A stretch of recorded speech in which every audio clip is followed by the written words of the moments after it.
শীতকালের একটি কমন প্রশ্ন, মাটির নিচের সবজিগুলো যেমন আলু, বিট, গাজর এগুলো কি ডায়াবেটিক পেশেন্টরা খেতে পারেন? আসুন জেনে নিই। গ্লাইসেমিক ইন্ডেক্স নামক সূচক দ্বারা যে কোনো খাবার খাবার পর ব্লাড গ্লুকোজ লেভেল বেড়ে যাওয়ার মাত্রাটাকে নির্ধারণ করা হয়।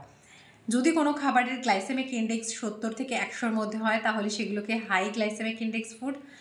যদি কোনো খাবারের গ্লাইসেমিক ইন্ডেক্স লেভেল 56 থেকে 69-এর মধ্যে হয় তাহলে সেগুলোকে মিডিয়াম গ্লাইসেমিক ইন্ডেক্স ফুড, এবং যদি কোনো খাবারের 55 বা তার নিচে গ্লাইসেমিক ইন্ডেক্স হয় তাহলে সেগুলোকে লো গ্লাইসেমিক ইন্ডেক্স ফুড বা লো জিআই ফুড বলা হয়ে থাকে।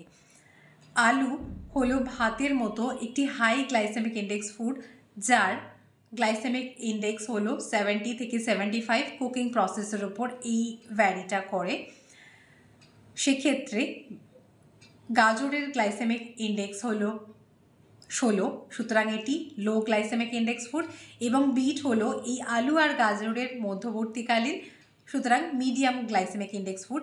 এর গ্লাইসেমিক ইন্ডেক্স হলো 60 থেকে 62।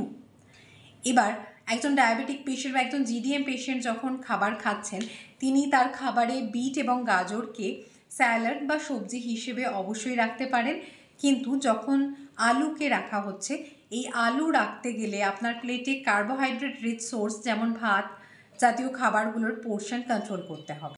ডায়াবেটিক এবং জিডিএম পেশেন্টদের ক্ষেত্রে সবসময় ডায়েটে এটা মনে রাখা উচিত, গ্লাইসেমিক ইন্ডেক্স যাই হোক না কেন, যে কোনো খাবার, যে কোনো ফুড আইটেম ইনক্লুড করার সময় অবশ্যই আপনাকে প্লেট মেথডটা মেনটেন করতে হবে। অর্থাৎ আপনার খাবারে প্রোটিন এবং ফাইবার এই ব্যাপারে আপনাকে সচেতন হতেই হবে, তবে গিয়ে আপনি আপনার গ্লাইসেমিক লোডটাকেও কন্ট্রোল করতে পারবেন এবং এন্ড অফ দ্য ডে আপনার রক্তে গ্লুকোজ লেভেল আপনি নিয়ন্ত্রণ করতে পারবেন।